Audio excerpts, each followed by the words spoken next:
আজকের বুলেটিন। গাজায় আগ্রাসনে নেমে নিহত ৭ ইসরায়েলি সেনা। ইরানের বিরুদ্ধে ট্রাম্পের নতুন হুঁশিয়ারি। পরমাণু স্থাপনায় ক্ষয়ক্ষতির মাত্রা জানাল ইরান। ইসরায়েলের জৈব দুর্গের পতন। ১৬ জুলাই শহীদ আবু সাঈদ, ৮ অগাস্ট নতুন বাংলাদেশ দিবস ঘোষণা। আদানির পাওনা $৩৩০ মিলিয়ন পরিশোধ করল বাংলাদেশ। টঙ্গীতে কারখানার নিয়ন্ত্রণ নিয়ে বিএনপির গ্রুপের সংঘর্ষ।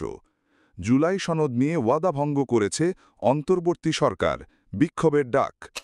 আসসালামু আলাইকুম, বিশ্বদৃষ্টির আজকের নিউজে সবাইকে স্বাগতম।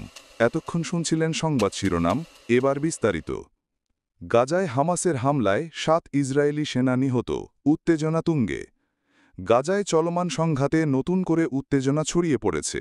বুধবার ২৫ জুন হামাসের হামলায় ৭ জন ইসরায়েলি সেনা নিহত হয়েছেন, যা গত কয়েক মাসের মধ্যে ইসরায়েলি সেনাবাহিনীর জন্য অন্যতম ভয়াবহ ক্ষয়ক্ষতি।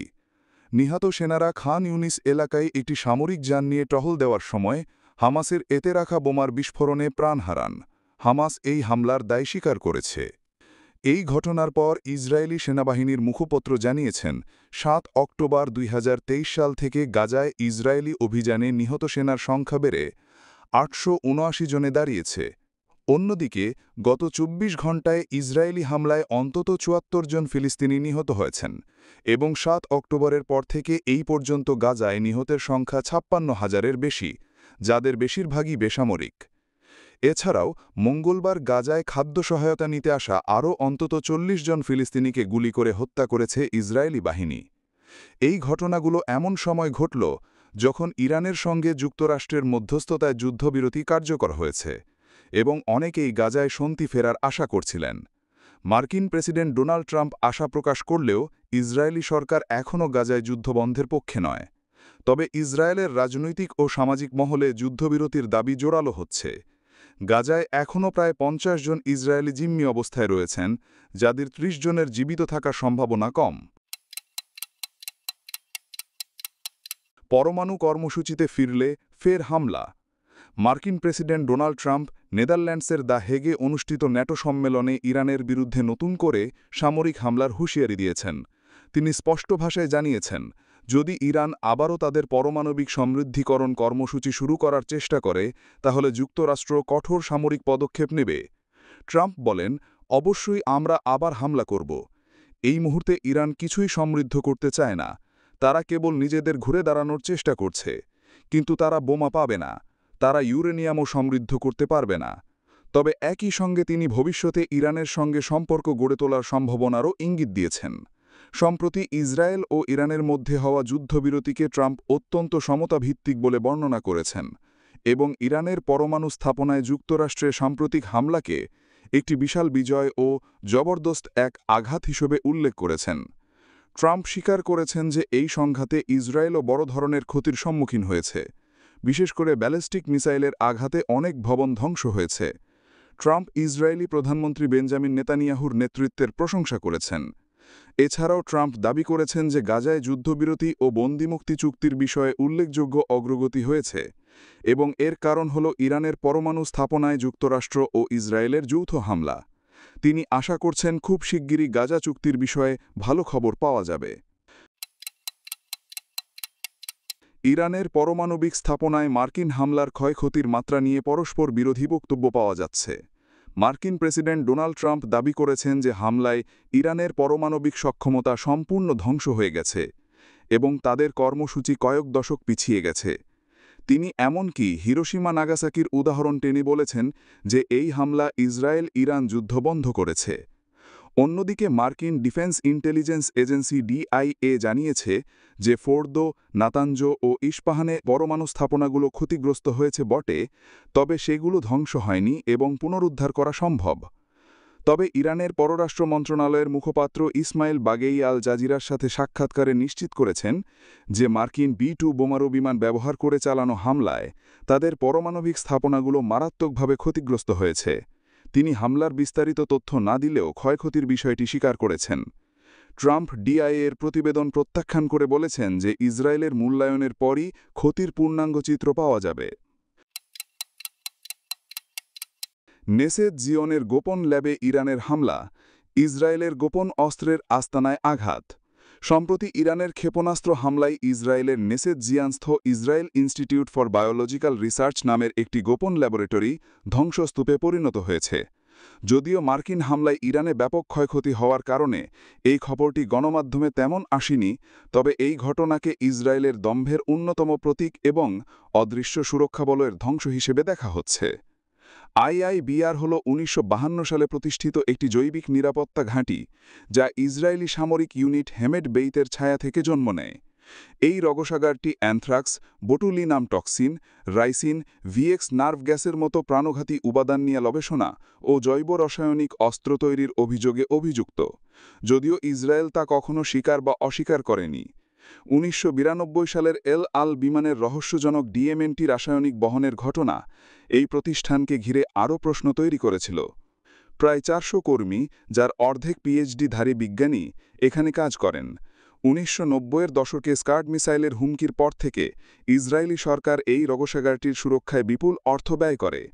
পোলিও ভ্যাকসিন, বিস্ফোরক চিহ্নিতকরণ কিট, এমনকি করোনা মহামারীর সময় ব্রিলাইভ নামের নিজস্ব ভ্যাকসিন উদ্ভাবনের মতো কিছু ইতিবাচক কাজও এই লাভে হয়েছে। তবে এই গবেষণাগারটি মূলত ইসরায়েলের সবচেয়ে বড় গোপন অস্ত্রাগার হিসেবে বিবেচিত ছিল, যেখানে জৈব অস্ত্র, রাসায়নিক প্রতিরক্ষা এবং টার্গেটেড ভাইরাল স্ট্রাইক সহ ভবিষ্যতের যুদ্ধের নীল নকশা তৈরি হচ্ছিল। ইরানের ক্ষেপণাস্ত্র হামলায় এই স্থাপনা ধ্বংস হওয়ায় ইসরায়েলের বহু বছরের গোপন গবেষণা এবং কোটি কোটি ডলারের অবকাঠামো এক নিমিষেই শেষ হয়ে গেছে বলে ধারণা করা হচ্ছে।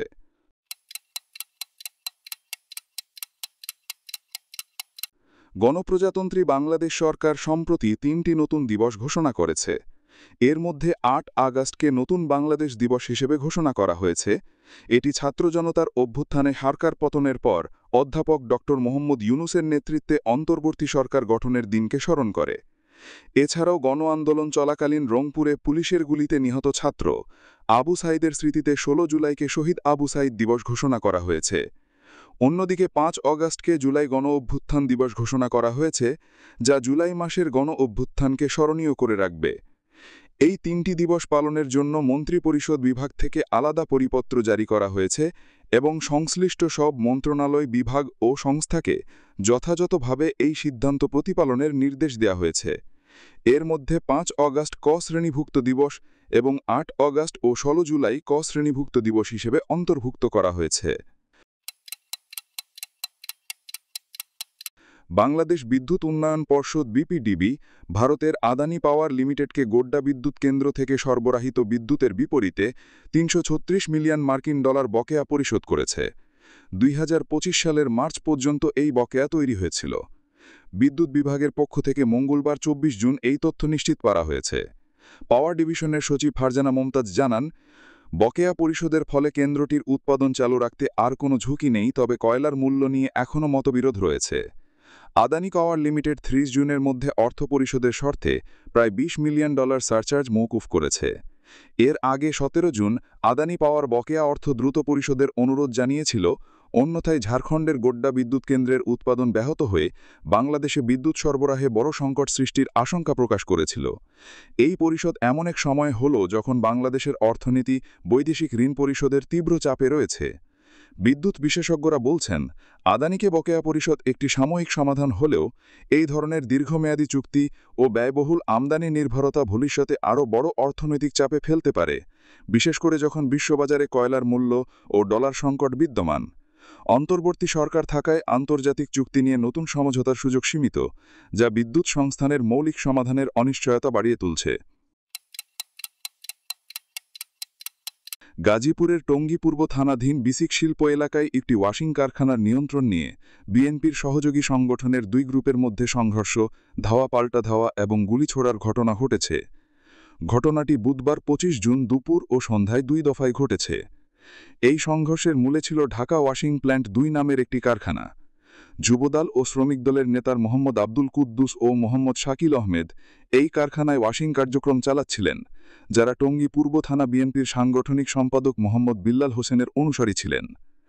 অন্যদিকে ছাত্রদল নেতা মোহাম্মদ আকাশ তার সহযোগীদের নিয়ে জোরপূর্বক কারখানার কার্যক্রম বন্ধ করে দেন। পরে ২ পক্ষের মধ্যে দফায় দফায় সংঘর্ষ হয়, যেখানে দেশীয় অস্ত্রের পাশাপাশি আগ্নেয়াস্ত্রও ব্যবহৃত হয়েছে বলে স্থানীয়রা জানিয়েছেন। যুবদল নেতা দেলোয়ার হোসেন দেলু অন্তত 2 রাউন্ড ফাঁকা গুলি ছুড়েছেন বলে অভিযোগ ওঠা হয়েছে। এই ঘটনায় কেউ হতাহত হয়নি। কুদ্দুস ও শাকিল টঙ্গী পূর্ব থানায় লিখিত অভিযোগ করেছেন, যেখানে তারা চাঁদা দাবির অভিযোগ আনিছেন। টঙ্গী পূর্ব থানার ভারপ্রাপ্ত কর্মকর্তা ওসি ফরিদুল ইসলাম জানিয়েছেন, তারা অভিযোগ পেয়েছেন এবং তদন্ত শুরু হয়েছে। বিসিক শিল্পনগরীর কয়েকজন ব্যবসায়ী শিল্প এলাকায় চাঁদাবাজিরও অভিযোগ তুলেছেন।